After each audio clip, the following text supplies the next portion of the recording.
Hi, this is Scott Hanselman, and on behalf of the Association for Computing Machinery, this is ByteCast, and we're doing this as a special relationship between ByteCast and the Hanselminutes Podcast that I host every week.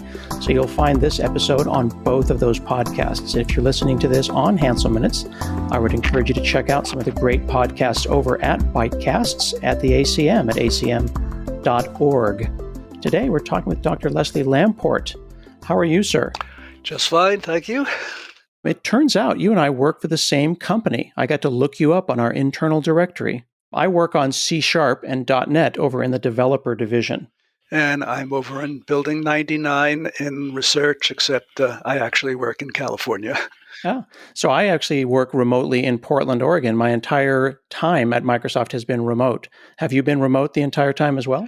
Well, there used to be a lab, the Silicon Valley lab of Microsoft Research, and that was closed. So now I'm at home mostly. Mm-hmm.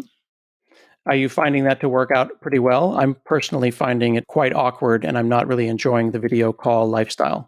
Well, I miss having a laboratory that I can be around and talk to people and just socialize with colleagues. Since I tended to work a lot by myself, it doesn't make that big a difference in terms of the actual work that I'm doing. But it is certainly a social change in my life. Mm-hmm. One of the things that I'm focused on in my job at Microsoft is on making new developers feel welcome. As I was doing research on your work and thinking about and reflecting on my own, I realized that I've got about 30 years creating and writing software. If it's okay to say, you're coming up on somewhere around 60 years of creating and thinking about computer science problems and making software. Well, I wouldn't say 60 years of thinking about computer science problems. It wasn't until, I don't know, sometime in the late 70s or early 80s that I said, gee, I seem to be a computer scientist. I'm not sure what I was before that, although I did start out just programming in my spare time or in part-time jobs while I was in school. I went and read your first paper that you wrote as part of Bronx High School in 1957 at the Mathematics Bulletin. So it sounds like you were a mathematician until you woke up one day and you were a computer scientist. Was that a bright line, or did it just happen? Well, when I got my PhD, which was in 1972, I wound up with the choice between continuing what I was doing, which is what I guess I would now call research at Massachusetts Computer Associates, or going off and teaching mathematics. And for somewhat random reasons, I decided to keep doing what I was doing with computers. When I'm introducing young people who are entering school into modern computing or modern software engineering, they feel, at least now in 2021, that there's a clear fork in the road that is telling them to either turn left and go into computer science or turn right and go into software engineering and the practice of software. Do you think that that is a clear fork in the road for people entering school? Well, it's not that clear a fork in the sense that a lot of people in computer science a lot of academics seem to go off and work in industry. It's less common for someone in industry to go and become an academic, but that happens as well. So it's not an irrevocable decision, but certainly it is a decision, whether you're going to be working at a university or a research laboratory or as a software builder. But you do think that there are different things, though. Like, I remember learning computer science, and then parts of the theory and the compiler theory and the operating systems theory, I left behind as I started thinking about how agile groups work together and how projects and how humans and the squishy parts of computers work together. And I'm trying to understand that relationship between the kinds of work that happens at the mathematical level and then at the computer science level, and then when the bits actually happen to do their thing in the processor?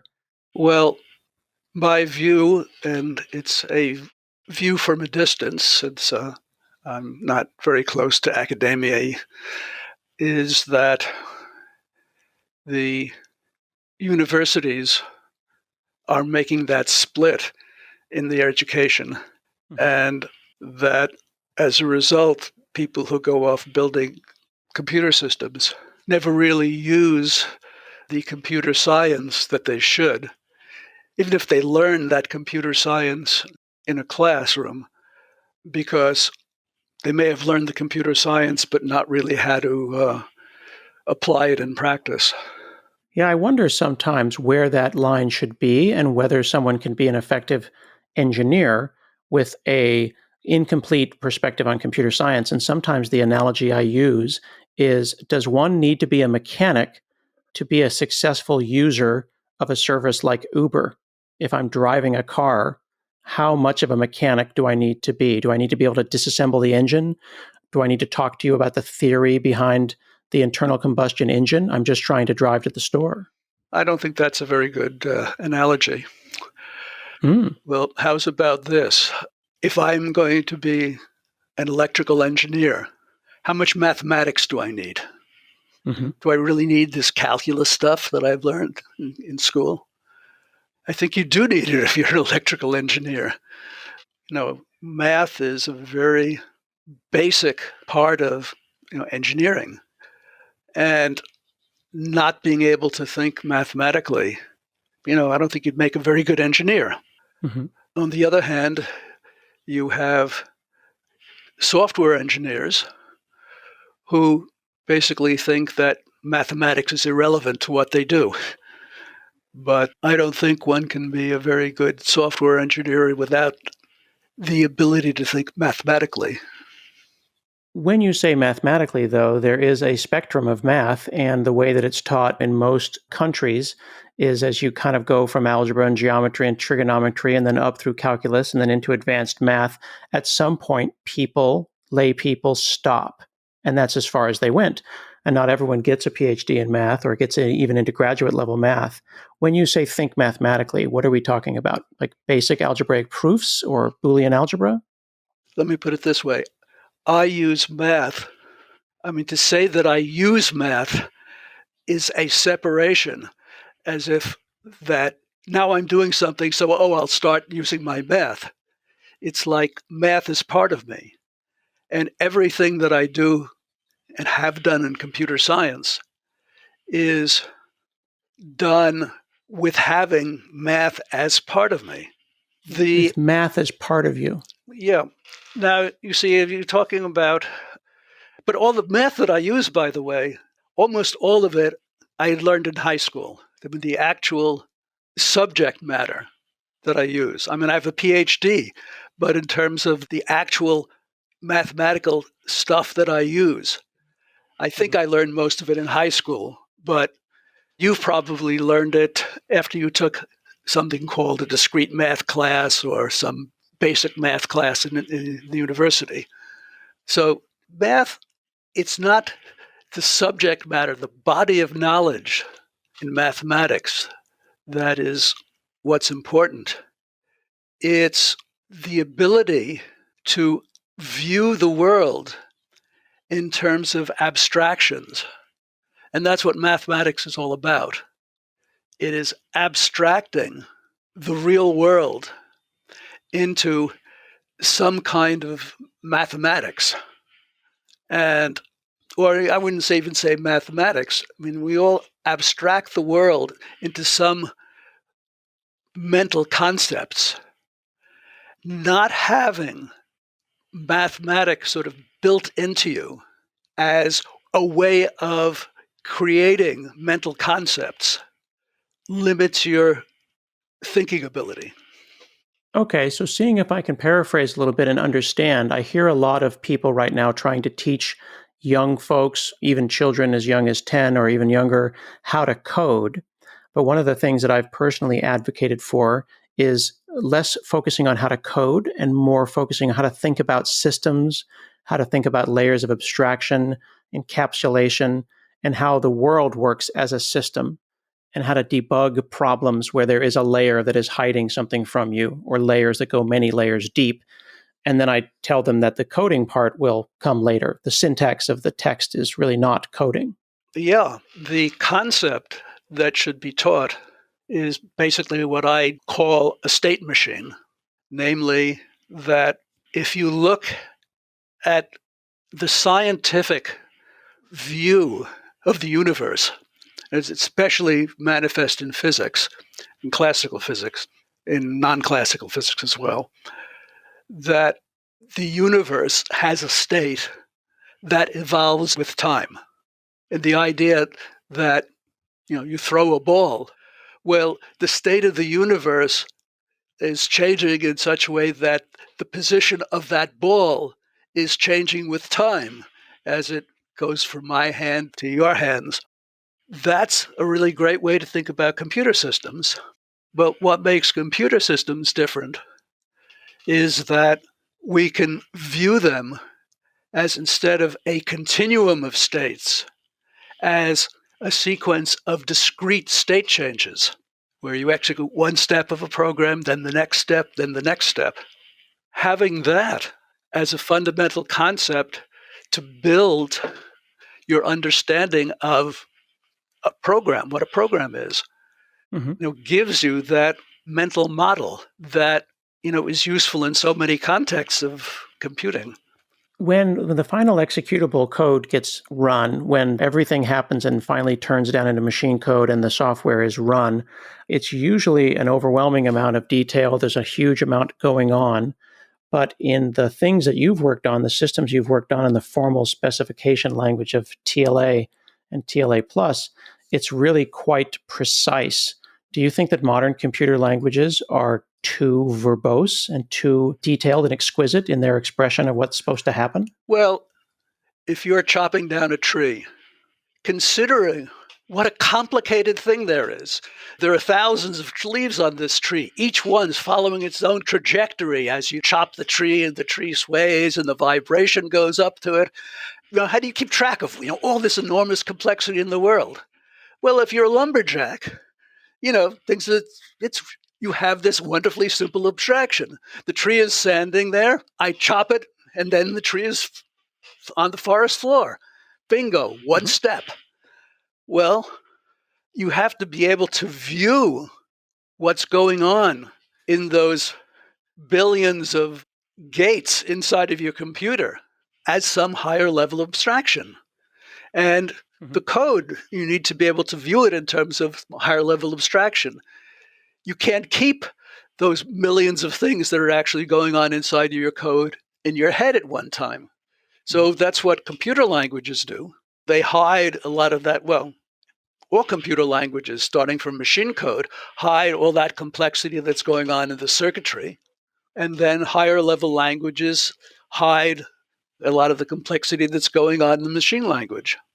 And I think as programming languages evolve, people get better at, I think probably better at building compilers more than building languages. Languages get more abstract and easier to use. But we're a long way from being able to write a web browser in 100 lines of code.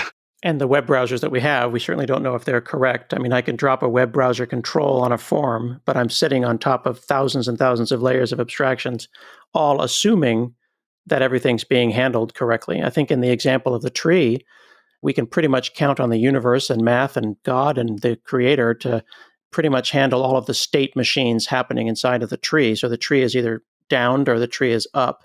But we're placing a lot of trust in the underlying abstraction layers. And what do you do when something 35 layers down has a problem? There's no easy answer to that because, as I say, our software has grown by evolution, not by intelligent design. That is a very good analogy. It's not an analogy, it's a statement. Pardon me. There's at every step, people have done things just good enough so that they'll solve the particular task at hand. And then they get used for other things and nobody knows exactly what they do in those cases.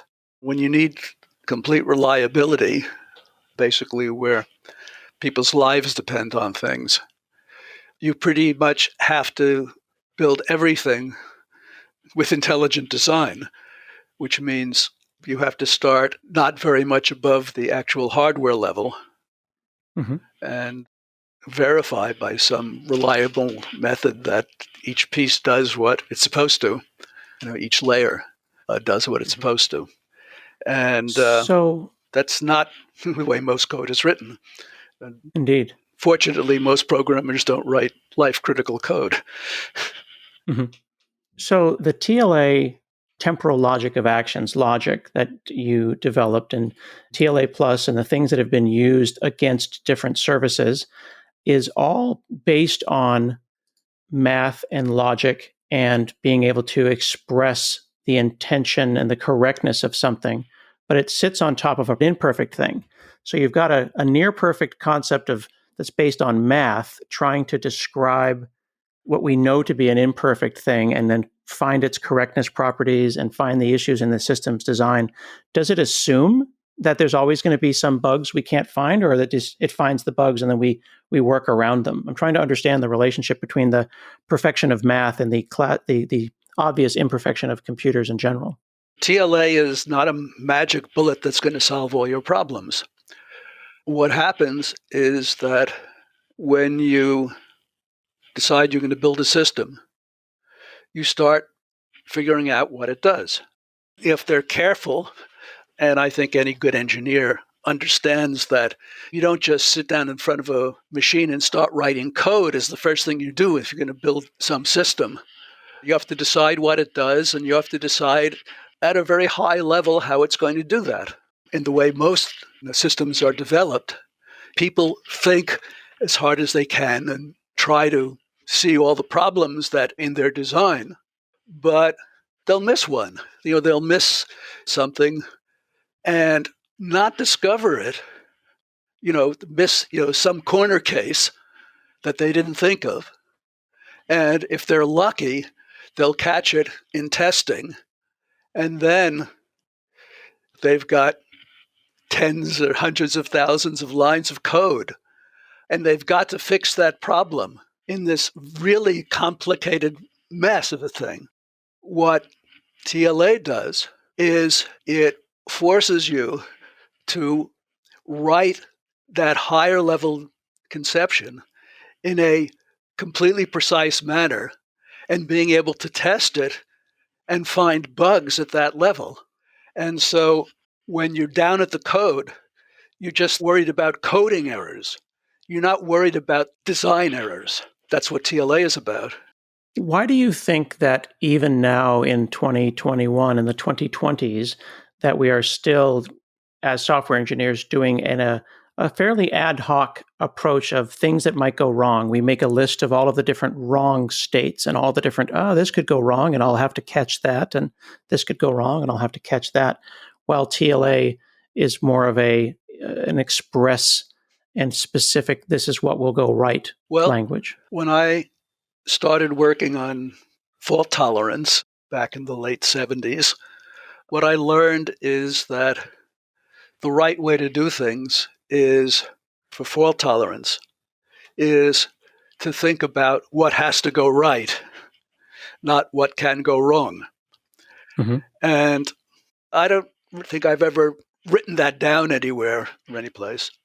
And so I was surprised and delighted when somebody said, an engineer, it was an Amazon engineer, who said, thing about TLA is that it makes you think about what has to go right rather than what can go wrong. It just seems to force you to think the right way in that respect. Sometimes what can go wrong is unclear, it's confusing, and you get false signals from your system telling you that things have gone wrong. And in the 80s, you wrote about the Byzantine Generals Problem. What should someone know about that today? I suppose the question is, what should who know about it? That's a great clarity there. The average programmer writing his web server doesn't need to know anything about it. People who are building distributed systems or fault-tolerant systems of any kind need to be aware of it. Whether they need to know how to tolerate Byzantine faults, that's an engineering decision, but they should certainly be aware of the possibility and need to make an engineering judgment on whether that is likely enough to occur to mean that that has to be considered. I'm curious if you remember that the two generals problem was a thing that was a thought experiment and that was thought about and created in the 1800s. And the Byzantine Generals Problem, was that postulated by you and some other mathematicians? Like, where did the name come from? Because that term Byzantine has not just means the empire, but it also means something that is overly intricate. And sometimes it's used in the context of something being a fairly labyrinthine and Baroque solution. How did that term, the Byzantine Generals Problem, come up? Very simple. When we were doing the work, I realized that this was important and people should know about it. And I learned actually from Dijkstra and his dining philosophers problem that a cute story makes something popular. And so I created the story of the generals trying to come to some agreement. I decided that there had to be some nationality of generals because there was actually what you might be calling the two generals problem, I knew is the Chinese generals problem. And I decided I would just take a country that nobody would get offended by. And I chose Albania because Albania was basically a black hole in those days. It was a communist regime that was even closed itself off not only from the West, but also from the Soviet Union. And so I figured there wouldn't be any Albanians around to object. So I originally called it the Albanian Generals Problem. Jack Goldberg, who was my boss at the time, said that we really shouldn't use that because there are Albanians around and we don't want to, you shouldn't offend them. And so I've just somehow, then the name Byzantine came to my mind and it was obviously the perfect name. Indeed. I mean, the term Byzantine being associated with something being complicated and confusing and intricate. No, not confusing or complicated as underhanded or what's the term? I'm blocking on the word for. Well, there was a sense of secrecy and spycraft associated with it as well. So today, the concept is that a component can be inconsistent and unreliable, and it can present different systems to different observers. And when you were thinking about this, which really applies today in our very, very complicated distributed systems, were there a lot of distributed systems of sufficient complexity, or was this still a largely theoretical exercise? In one sense, it was purely theoretical. Well, no, it's not purely theoretical. Well, let me give you the history. I developed an algorithm, my time clocks paper, of how to implement an arbitrary distributed system by basically having the components of the system collaborate to simulate, to execute a single state machine in which every component could issue commands. The algorithm would guarantee that everybody would execute the commands in the same order, so they'd have the same state machine. And then I knew that any system could be described by a state machine. Whatever you wanted to do could be described by a state machine, which was perfectly obvious to me, but apparently not obvious to many other people. So I realized that this was a general approach for building distributed systems, but there was no notion of fault tolerance in it. And so I decided that I should find an algorithm that used that same approach, implementing a state machine, even with processes that were faulty. There was no idea of what are faults do in processors, so I just seemed natural to just assume that a faulty processor could do anything. And I came up with an algorithm that essentially was the algorithm in the Byzantine Generals papers that used digital signatures. When I got to SRI, I found that people there were building a distributed fault-tolerant system for flying airplanes. And they had realized that they needed to handle arbitrary failures if they wanted the kind of high reliability that needed for software that for the computer had to fly the plane otherwise because the pilot wasn't able to do it without the computer. They had the nice idea, I don't know which of the people there had it, of abstracting the problem as the consensus problem. Namely, instead of thinking about implementing a state machine, thinking about the problem of agreeing on what the next command of the state machine should be. The algorithm I had used in my algorithm basically did, in fact, implement a consensus algorithm. It implemented consensus on each command, so it had solved the consensus problem before it was sort of pulled out as a concept by itself. So, as you see, that my thinking about arbitrary failures both predated and was inspired by practical considerations. Speaking of the practical, how different in your mind are the distributed systems that we create in a cloud like Azure or AWS now versus the distributed systems of the 60s and 70s? A lot of your papers talked about inter-process communication and communication on different processes on different machines. Has a lot changed in 40 or 50 years? Or is it just simply a matter of we've just turned the dial up to 11 and it's just a matter of scale? I suppose it depends on which work you're talking about, but the kinds of algorithms that I was considering, for example, in that first time clocks paper, a cloud system is not fundamentally different. It's just, instead of I was thinking in terms of, a half dozen computers, people are thinking in terms of 1,000. And so you need different algorithms, but sort of the basic theoretical underpinning is the same. And I'm curious, as someone who's got a couple of decades of historical context, I'm always kind of impressed. I always look back and I go, wow, that was very prescient. That was very thoughtful of the elders whose shoulders that we stand upon, that they thought about that. Do you ever look back and go, that is a surprise. I'm glad that worked out so nicely. Or is it different? And then you just feel constantly affirmed in the early work was correct? It's not something I think about very much. It's not a question that I've ever asked myself, at least in that form. Mm-hmm. I mean, there's one thing that's funny in a sense is that the malicious generals was a metaphor, if you like, saying that we're just not sure of what kind of failures could actually occur.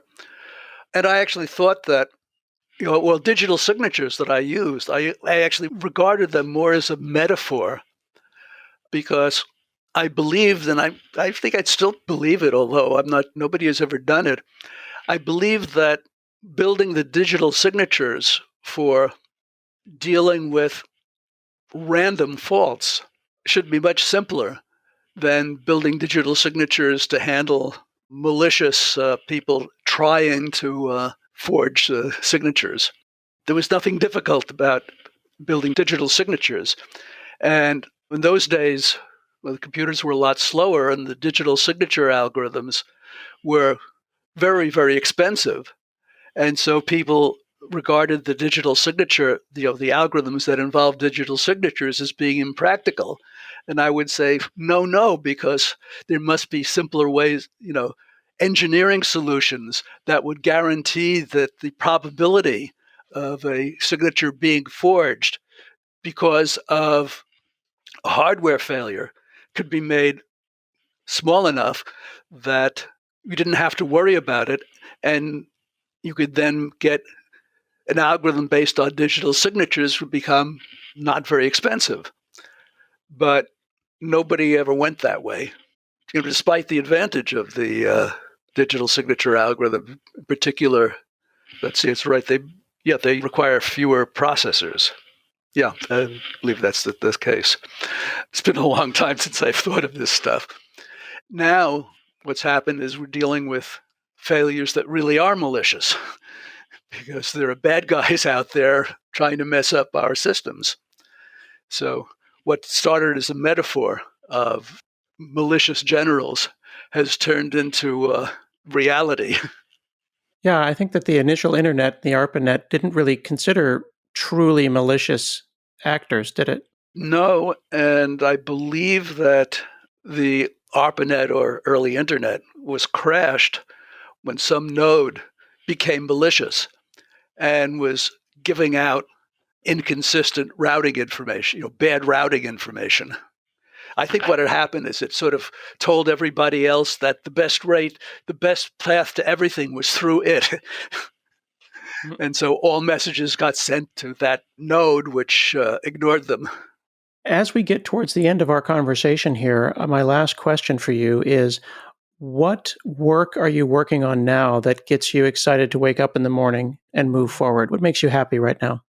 At the moment, and this is for the past few weeks, I discovered what seems to be a new distributed mutual exclusion algorithm that not particularly useful, but I think is really nice, but that has two properties that I think make it interesting. I thought it had two properties that made it interesting. One is I thought it was actually an implementation of the bakery algorithm. And the other is that I thought that the algorithm from my time clocks paper is an implementation of this distributed mutual exclusion algorithm. Doing this work, I've realized that the algorithm is not a refinement or an implementation of the bakery algorithm, but a refinement of some algorithm, some more fundamental, quote, algorithm, that the bakery algorithm is also a refinement of. And that I still believe that the algorithm from the time clocks paper is an implementation, a refinement of this distributed mutual exclusion algorithm. So I think that's really neat because I think a lot of people had the feeling that those two algorithms are related in some way, since the bakery algorithm each process maintains numbers that can grow without bound. And those numbers are used to order the sequence in which processes enter their critical section. And the distributed state machine algorithm uses logical clocks, which are numbers that increase without bound and are used to order the execution of the individual processes' commands. So there was that similarity, but there's been no sense of any rigorous relation between the two. And it seems nice that going on 50 years from the date of those algorithms, that to come across, a precise relation between them I think is pretty cool. That is pretty cool. Yeah, that was in 1974 when the first paper was written on the bakery algorithm. I'm curious, as I'll sneak one last question as we exit here, how do you come up with these? Are you walking around your neighborhood? Are you sitting quietly with your fingers steepled in front of you? Are you staring into the long distance? Do they come to you when you're in the shower? Very few things just sort of pop up spontaneously into my brain. Some things may, if I'm thinking about a particular problem. For example, just the other day, I came up with a generalization of Peterson's algorithm to multiple processes. There is something that is a generalization to it, but this is a different one. And that came about because, I was thinking about mutual exclusion, but this didn't come out of a vacuum. I'm writing a web tutorial on PlusCal, which is an algorithm language that's based on TLA. I was looking for an example, and someone suggested an example. Well, actually, the algorithm from the application from my Times Clocks paper of using that general state machine approach to implement a mutual exclusion algorithm. Then I looked at and I thought, maybe that would be a nice example for the tutorial, but decided it could be made simpler. And when I started simplifying it and eliminating as much as I could from it, I came up with this distributed mutual exclusion algorithm. Sounds like it's an organic process. And I think that the myth of the Eureka moment is just that, a myth. Well, no. I mean, Archimedes didn't think of, according to the story, didn't suddenly come up, gee, how could I weigh a piece of gold without destroying the gold? The king allegedly, supposedly said, how can I tell whether this crown is really made of pure gold? So that Eureka moment, didn't come out of thin air. It came from Archimedes having a problem to solve. Mm-hmm. Mm-hmm. And almost everything I've done, I can sort of point to something and say not necessarily what inspired the solution, but what got me thinking about the problem. And then there's been a Eureka moment where it really took a good idea. And actually in my work, it seems that more often than not, there was some particular problem. And I realized that this particular problem was a special case of a more general problem that nobody had ever thought of before. Mm-hmm. And that my contribution was that more general problem. Well, we very much appreciate you and your work and the things that you've offered us as both software engineers and computer scientists. Thank you so much for chatting with us today. Well, thank you. It's been fun. This has been a dual episode of ACM ByteCast and Hanselminutes. We'll see you again soon, and I would encourage you to check out both podcasts for great interviews with great and interesting people. Thank you very much.